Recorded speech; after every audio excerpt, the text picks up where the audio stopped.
Well, they promised to reveal signs about your health and your family history. I know I had some surprises when I did mine, but do you really know where your data from those tests is actually going, those DNA tests we're talking about? It's a really good question with some surprising answers. Some companies do have agreements to sell your personal information to third-party companies. And our John Genovese taking a closer look at this story today. And John, these tests are still so new that some people may not realize that this is actually happening.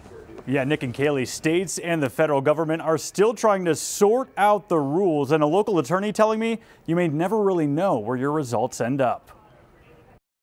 These are truly your crown jewels of identifying who you are as a person. For around $100 and a saliva sample. It can tell a lot about you and about your past, present, and future. Online sites are popping up offering to dissect your DNA to give you a glimpse of your genetic history. Imagine the data that gets shared and the minefield or gold mine, however you choose to look at it, of data that's in there. Valley attorney John Whitwer with the Kavanaugh Law Group deals with cases involving privacy and cybersecurity. Before you drop that sample in the mail, he says you should fully read over a service's fine print, especially its privacy policy. People need to be aware that, again, it's not just the site that you're sharing with, but potentially their business partners that you may or may not know about. Be mindful of what you're clicking. Some services like 23andMe and Ancestry DNA allow users to opt in or out of sharing their genetic data with third-party researchers, including nonprofits, schools, and pharmaceutical companies.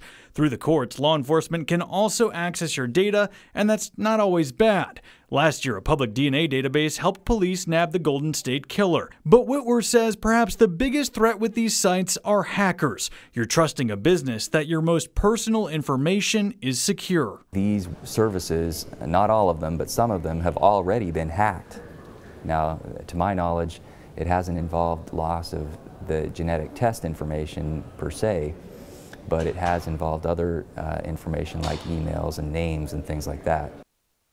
And something else, employers and health insurance companies can't use this data against you, but life insurance companies can ask you if you've taken a test like this, and the results could impact your rates and coverage. And Nick and Kaylee, some of these companies allow you to request that your data be destroyed, but your best bet is to read the fine print before you sign up.